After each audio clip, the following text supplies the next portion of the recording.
Selamat pagi. Waalaikumsalam warahmatullahi wabarakatuh. Selamat pagi, Pak.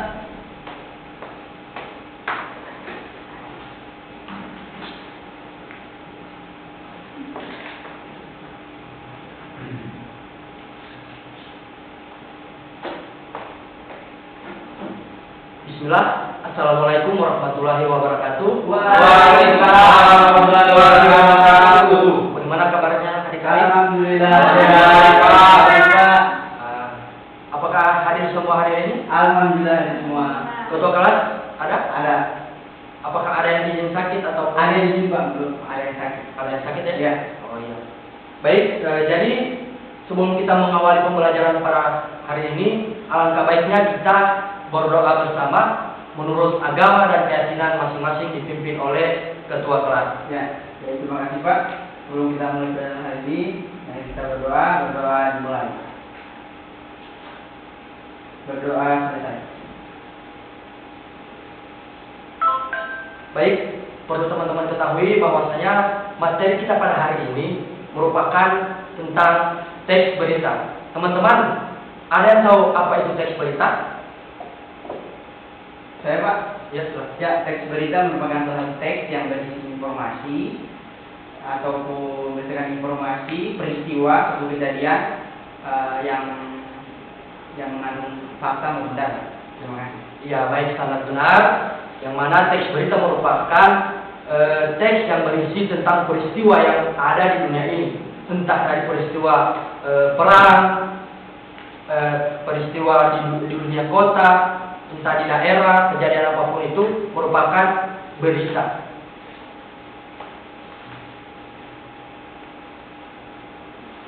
Jadi teman-teman perlu ketahui, berita adalah laporan tercepat mengenai fakta atau ide terbaru yang benar, menarik, atau penting bagi sebagian besar khalayak melalui media berskala seperti surat kabar, radio, televisi, atau media internet.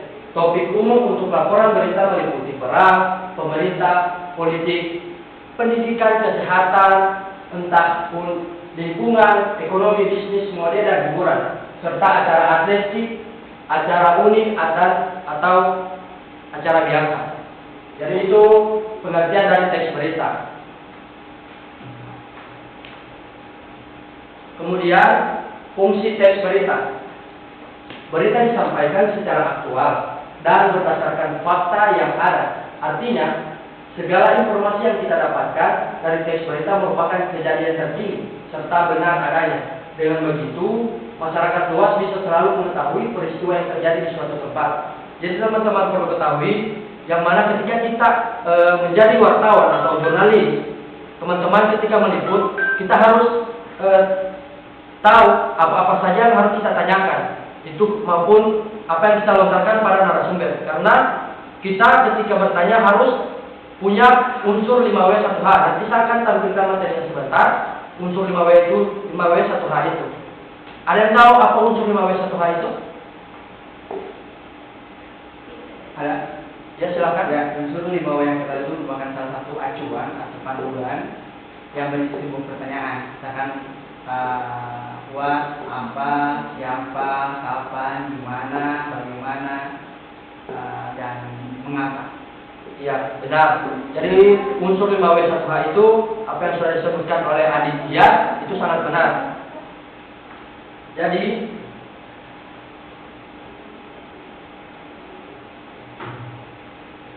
kemudian struktur teks berita.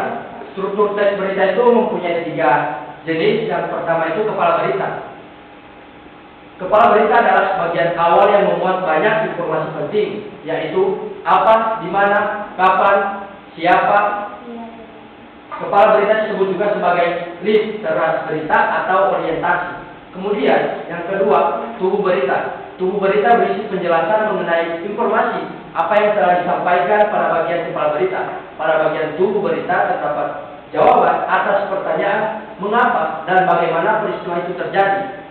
Struktur ini memuat latar belakang, penyebab, hingga upaya yang dilakukan pihak terkait untuk menyelesaikan peristiwa itu.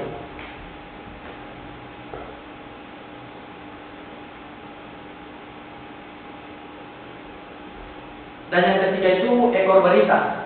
Bagian ini mencantumkan informasi yang bersifat tambahan. Jika ekor berita dihilangkan, maka tidak terpengaruh terhadap pokok berita karena sudah termasuk di tubuh berita. Teman-teman ketika menulis berita itu, pasti di tubuh berita itu sudah penjelasan yang lengkap dari menggunakan unsur 5W atau H. Mengapa demikian? Sebab karena unsur berita sudah dijelaskan dengan lengkap di bagian kepala dan tubuh berita.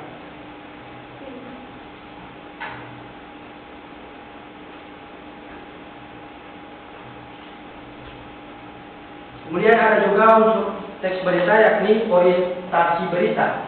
Orientasi berita merupakan bagian pengenalan masalah atau hal apa yang akan dibahas dalam berita. Yang kedua, peristiwa. Struktur teks berita ini menceritakan tentang kejadian yang terdapat pada peristiwa atau hal yang ingin dibahas secara rinci dan berurutan. Ingat ya teman-teman, di bagian ini harus menjelaskan unsur mengapa dan bagaimana.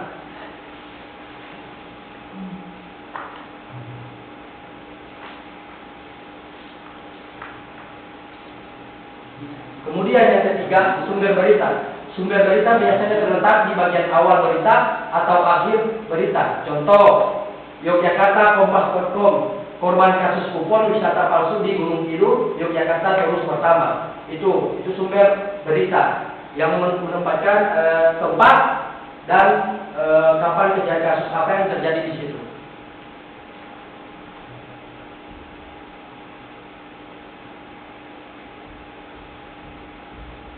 Nah, kita masuk pada unsur-unsur teks berita. Teman-teman kan sudah, teman-teman ada yang tahu apa itu adik simba? Tidak ada. Jadi adik simba itu adalah kepanjangan dari apa, di mana, kenapa, kapan, dan bagaimana. Itu akronim dari 5 unsur 5W 1H.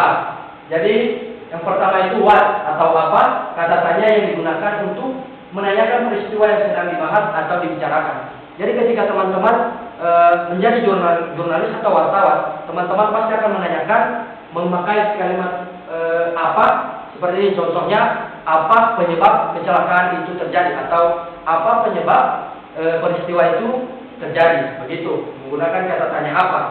Kemudian where, di mana, kata tanya yang digunakan untuk menanyakan tempat atau lokasi peristiwa itu terjadi. Jadi ketika teman-teman juga meliput suatu berita pasti menggunakan kalimat kata tanya di mana. Contohnya, di mana tempat kejadian kebakaran rumah tersebut, di mana tempat kejadian peristiwa penganiayaan terhadap oknum-oknum yang tidak bertanggung jawab.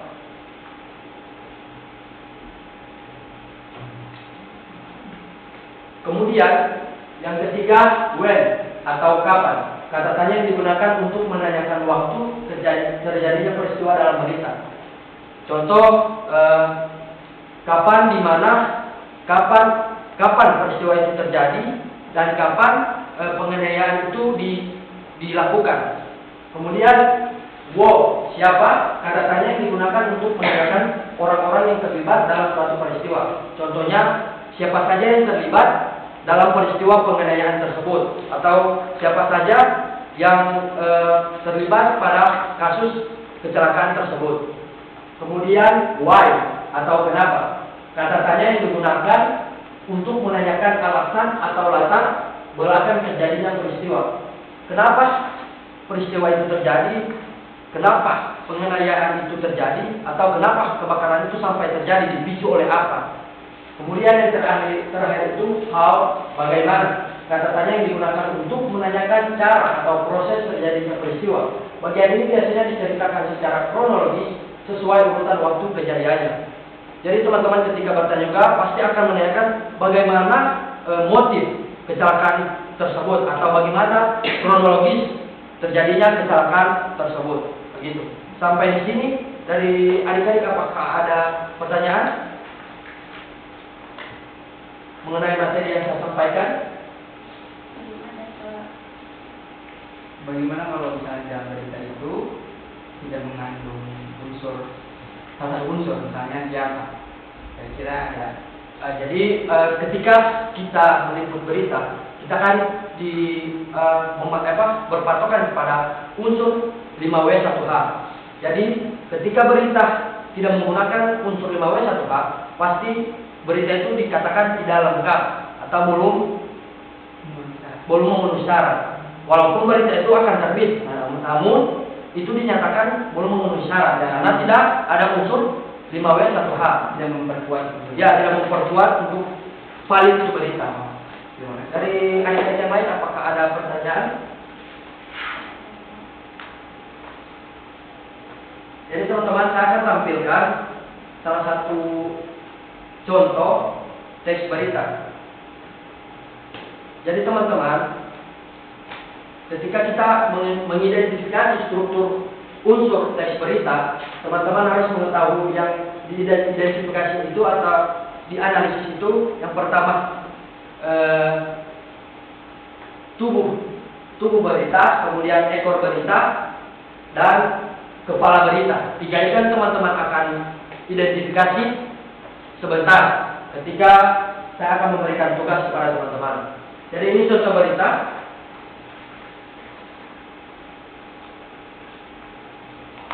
Produk pesawat terbang Indonesia makin diminati oleh banyak negara. Salah satunya adalah pesawat C235 yang menjadi andalan dari PT Dirgantara Indonesia. Pesawat tersebut adalah juga diekspor ke berbagai negara. Nepal, seperti di negara asing yang berada di luar lainnya. Kemudian negara asing dengan pesanan paling banyak adalah Korea Selatan dengan 12 unit, disusul Turki dengan 9 unit. Kemudian negara tetangga Malaysia juga tidak ketinggalan dengan membeli 8 unit. Adapun proses pembuatan produksi yang sangat berjalan adalah 2 unit, masing-masing 1 unit untuk sebagai Senegal, Airport, THI AL Indonesia sejauh sudah menggunakan 31 pesawat ini. Untuk kebutuhan dalam negeri selain untuk militer, pesawat ini juga diproyeksikan untuk kebutuhan sipil. Diperkirakan ada 177 rute domestik yang berpotensi bisa menggunakan pesawat ini dengan mayoritas di kawasan Indonesia Timur, yakni sebanyak 113 unit.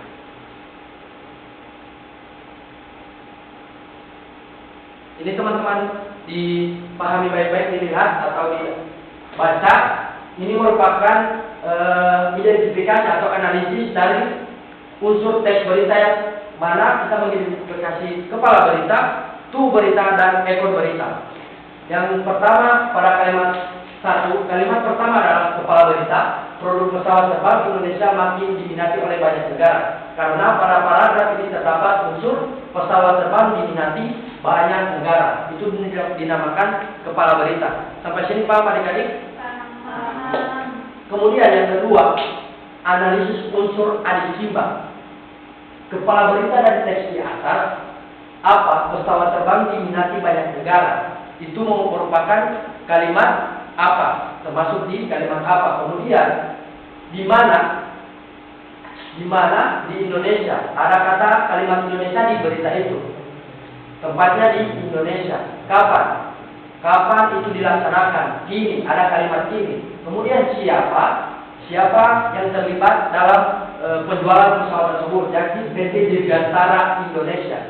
Kemudian mengapa kalimatnya sudah diekspor ke berbagai negara, dan bagaimana dipesan oleh banyak negara. Kata bagaimana itu dipesan oleh banyak negara. Kemudian leher berita terdapat pada paragraf dengan penjelasan mengenai jumlah pesawat terbang yang dipesan oleh negara-negara lain dan jumlah pesawat yang digunakan TNI Angkatan Laut. Kemudian yang keempat, pada kutip bahan, hingga kini pesawat tersebut sudah diekspor ke berbagai negara, diantaranya adalah Thailand dan sebagainya. Kemudian yang kelima, pengembangan pesawat menjadi pesawat komersial adalah verifikasi. Jadi teman-teman, ketika mengidentifikasi unsur teks berita, teman-teman harus baca dulu beritanya dari awal sampai akhir. Kemudian teman-teman tentukan dari tubuh berita yang mana, kemudian kepala berita yang mana, kemudian yang terakhir itu ekor berita yang mana. Ekor berita walaupun tidak lengkap, hanya saja teman-teman harus tentukan juga ekor berita. Itu.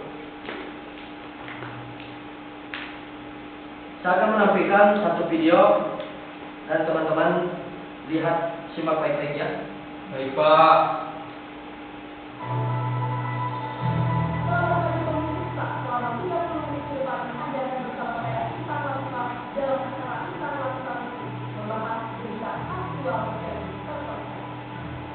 Berita terkini telah terjadi hujan lebat di wilayah ibu kota Jakarta pada Minggu 7 November 2021 yang mengakibatkan 12 RT dan 4 RW di Jalan Kertanegara Kemayoran dan Jakarta Selatan terpaksa harus menerobos banjir guna melakukan aktivitas di luar rumah.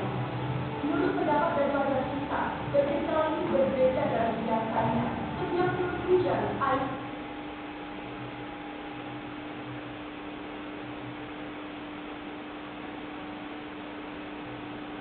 Dari video yang saya tampilkan itu, apa yang teman-teman bisa tanggapan dari teman-teman mengenai video berikut yang saya tampilkan?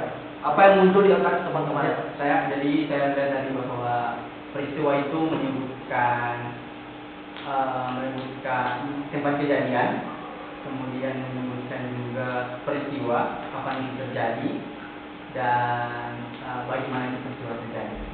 Ya, baik, sangat baik jawabannya. Jadi di video tadi sudah menyebutkan unsur-unsur apa yang perlu kita masukkan di berita. Jadi teman-teman perlu ketahui juga itu merupakan berita melalui media televisi, karena berita itu banyak dari media koran, walaupun media online juga dan media lainnya itu. Jadi teman-teman, dari sampai sini apakah ada pertanyaan lagi tentang teks berita itu? tidak ada Pak, sudah paham. Sudah paham? Iya Pak. Ya, Pak. Ya, baik. Saya akan memberikan tugas kepada adik-adik.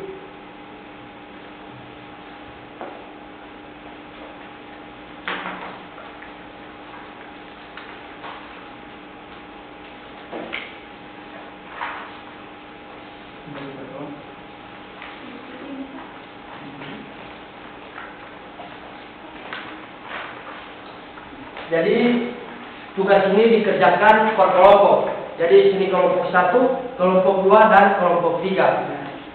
Dan aspek yang saya akan nilai dari jawaban teman-teman, yakni yang pertama kebenaran unsur dari 3 unsur teks berita yang saya sampaikan tadi. Yang pertama kepala berita, yang kedua tubuh berita, dan yang ketiga ekor berita. Jadi teman-teman silakan tentukan unsur teks berita dari 3 yang saya sebutkan tadi.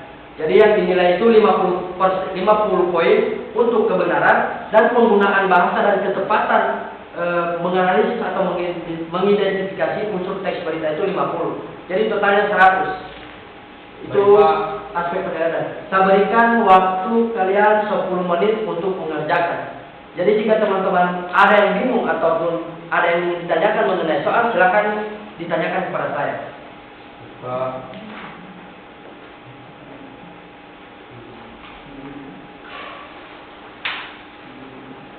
Izin bertanya Pak. Ya, silakan. Ini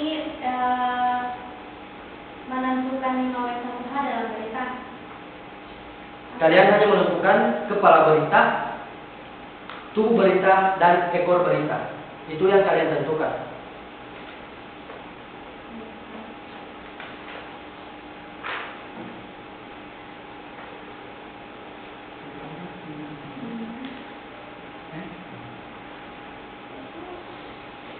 Ada yang bingung teman-teman? Jadi adik kelas ini menentukan kepala berita itu ditentukan, silakan isi di sini. Kemudian baca, lalu tentukan lagi tubuh berita. Tubuh berita itu isi dari semua teks berita itu. Kemudian ekor berita itu adalah akhir dari teks berita tersebut.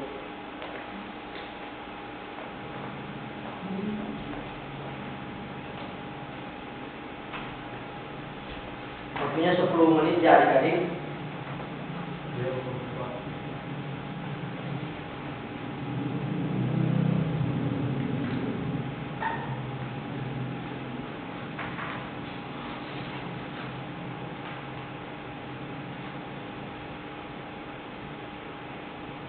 Silakan teman-teman pahami baik-baik jenis berita menggunakan unsur 5W1H, di mana kalimat yang merupakan kepala berita, tubuh berita, dan ekor berita. Harap teman-teman bisa mengetahui itu karena melalui pembelajaran ini kita menggunakan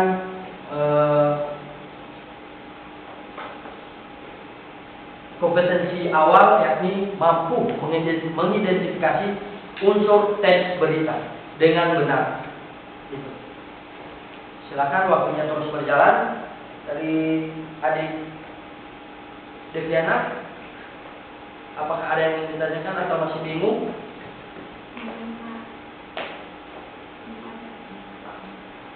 Silakan contoh berikan ini salah satu tubuh berita. Silakan isi atau tandai saja. Gitu. Ini kepala berita, ini tubuh berita, dan ini ekor berita. Dari adik Kevin,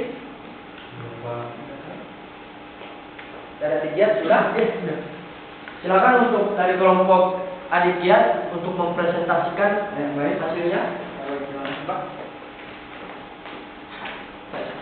Ya baik, saya akan mempresentasikan hasil diskusi saya bersama teman saya Kevin, yakni tentang kepala berita, tubuh berita, dan ekor berita.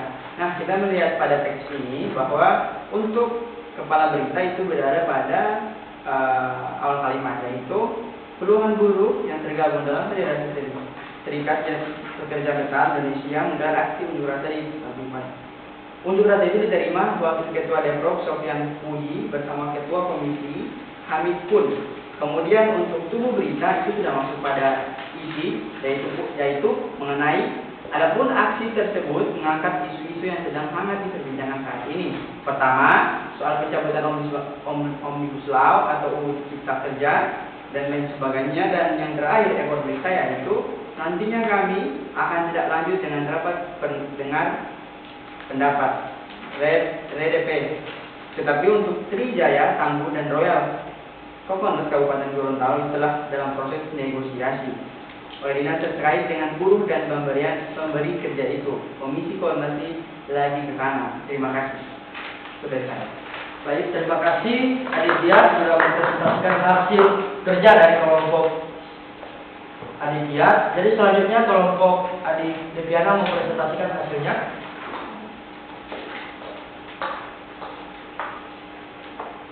Baik, dari kelompok kami itu, kepala berita itu terdapat pada paragraf pertama. Puluhan buruh yang tergabung dalam Federasi Serikat Pekerja Metal Indonesia menggelar aksi unjuk rasa di Deprok Gorontalo saat peringatan Hari Buruh Sedunia atau May Day, Senin. Unjuk rasa itu diterima Wakil Ketua Deprok Sofyan Puji bersama Ketua Komisi 4 Hamid Kun. Kami menyambut baik aspirasi ini karena merupakan bagian tanggung jawab kita, ujar Sofyan. Nah, kemudian tubuh berita dimulai dari, adapun aksi tersebut mengangkat isu-isu yang sedang hangat diperbincangkan saat ini. Pertama, soal pencabutan Omnibus Law atau UU Cipta Kerja yang disahkan pada akhir Maret 2023 lalu. Selain itu, masa aksi juga meminta parliamentary dicabut lalu mengesahkan RUU Perlindungan Pekerja. Nah, selanjutnya ekor berita, yaitu nantinya kami akan tindak lanjuti dengan rapat dengan pendapat, tetapi untuk Trijaya, Tangguh, dan Royal Coconut Kabupaten Gorontalo itu telah dalam proses negosiasi oleh dinas terkait dengan buruh dan pemberi kerja itu. Kami koordinasi lagi ke sana. Namun untuk pekerjaan di Hotel Makna itu kami akan RDP dalam waktu yang dekat, ujar Sofyan. Terima kasih. Baik, terima kasih adik Deviana sudah mempresentasikan hasil dari kelompoknya. Kemudian dari kelompok Hasni, silakan mempresentasikan.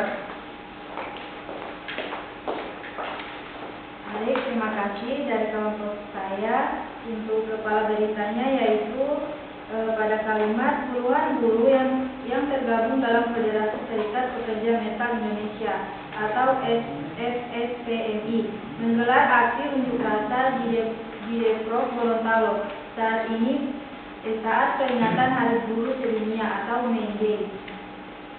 Kemudian untuk isi dari berita itu sendiri terletak pada kalimat, adapun aksi tersebut mengangkat isu-isu yang sedang hangat diperbincangkan saat ini.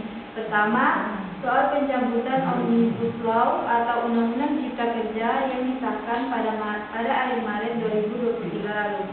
Dan untuk ekor berita terletak pada kalimat, nantinya kami akan tindak-lanjuti dengan rapat dengar pendapat atau RPD. Tetapi untuk Sriwijaya Tangguh dan Royal Coconut Kabupaten Gorontalo itu telah dalam proses negosiasi oleh dinas terkait dengan guru dan pemberi kerja itu.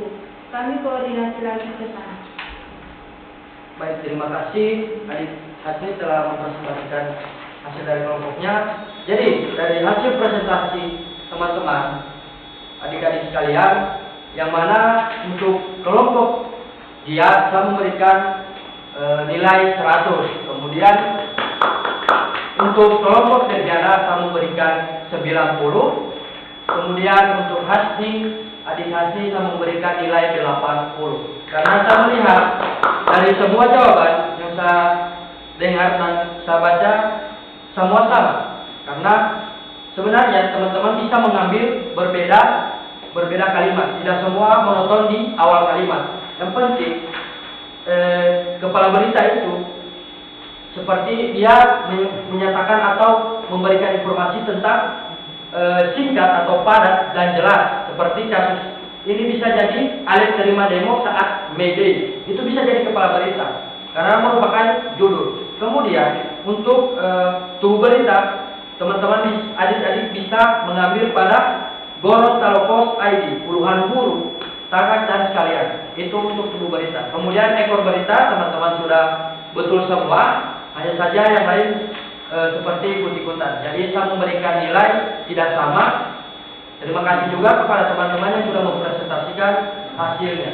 Jadi teman-teman juga perlu ketahui ketika teman-teman menjadi wartawan atau ingin menjadi jurnalistik, teman-teman harus punya mental yang kuat, punya jiwa yang kuat. Karena di dalam meliput atau menjadi wartawan itu banyak tantangan. Ada yang narasumbernya tidak bisa ditanyakan, ada narasumbernya yang tidak mau diwawancarai. Seperti itu, banyak tantangan ketika kita menjadi narasumber. Ketika meliput di suatu kegiatan, kita harus mengejar atau menahan seseorang atau narasumber yang akan kita tanyakan. Karena tidak semua narasumber mau ditanyakan. Gitu. Jadi ketika meliput suatu berita, teman-teman harus berpatokan atau menuju kepada 5 unsur itu. Yang pertama apa, kemudian yang kedua kapan, yang ketiga siapa, yang keempat kenapa, yang kelima mengapa, dan yang terakhir bagaimana. Ya teman-teman harus berfokus kepada unsur 5W1H. Jadi itu disingkat adik Simba. Disingkat jadi adik Simba. Jadi teman-teman juga perlu ketahui jenis teks berita itu ada berita langsung, berita opini, kemudian interpretatif, berita investigasi, kemudian berita mendalam. Berita langsung itu yang mana berita ditayangkan atau diliput suatu peristiwa tidak lebih dari 1 atau 2 hari. Kemudian berita opini berasal dari seorang ahli yang tahu yang lebih ke bidangnya itu, seperti kalian mewawancarai dokter, menteri,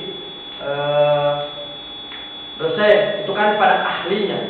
Kemudian berita interpretatif itu berita yang dikembangkan melalui pendapat atau penilaian wartawan yang meliput, tapi masih berdasarkan fakta yang ada. Jadi teman-teman juga ketika meliput berita, tidak semuanya harus teman-teman ketahui. Tetapi ketika teman-teman juga melahirkan opini atau melalui gagasan yang teman lihat pendapat teman-teman atau adik-adik sekalian tahu, tidak bisa asal-asal, harus secara jelas juga dan sesuai fakta yang ada atau yang dilihat oleh adik-adik sekalian.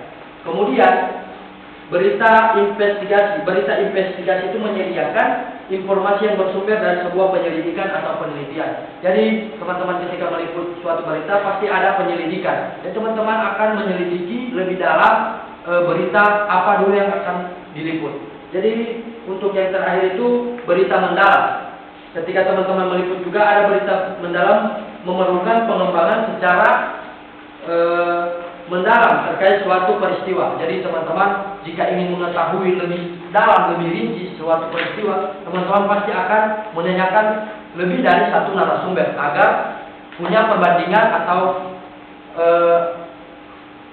pendapat atau pernyataan dari setiap narasumber itu.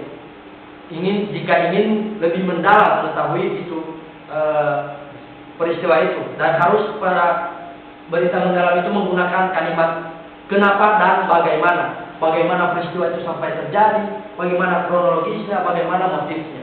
Dari sini, dari semua materi yang saya paparkan, yang Bapak paparkan, apakah ada pertanyaan? Gimana Pak? Dari adik Hasni sudah paham tentang teks berita? Ya baik. Masih semangat? Semangat. Oke. Baik, jadi dengan berakhirnya pembelajaran kita pada hari ini, sebelumnya saya akan mengingatkan untuk pertemuan selanjutnya teman-teman harus menuliskan atau mengetik di Word berita yang diliput oleh teman-teman sendiri atau adik-adik sekalian yang meliput pada kejadian secara fakta ataupun nyata di tempat kejadian tersebut. Silakan menggunakan unsur 5W1H. Pakai pertanyaan itu ketika meliput suatu berita. Jadi teman-teman juga terima kasih yang sudah mempresentasikan, sudah bertanya, didian. Ya. Jadi untuk adik-adik sekalian ketika belajar tetap berproses, tetap semangat untuk belajarnya, karena apa yang kita impikan tidak bisa berhasil jika kita tidak melalui proses yang panjang. Pasti kita berproses dulu dari awal, pertengahan sampai apa yang telah impikan bisa tercapai. Jadi orang hebat itu tidak dihasilkan dari kemudahan, kesempatan dan kenyamanan. Mereka dibentuk melalui kesulitan, tantangan dan air mata. Semua pasti penuh jiwa raga yang kita akan keluarkan ketika kita ingin berproses dan menggapai apa yang kita impikan. Mungkin sampai sini dulu pembelajaran kita pada hari ini. Mohon maaf bila ada salah kata. Jadi saya bisa simpulkan bahwa berita itu adalah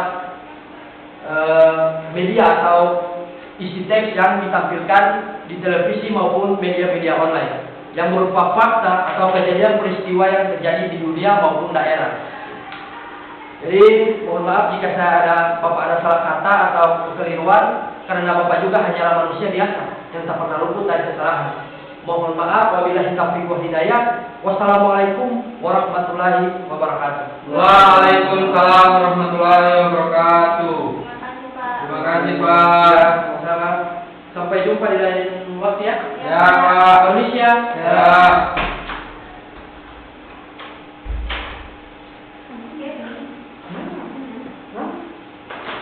Break.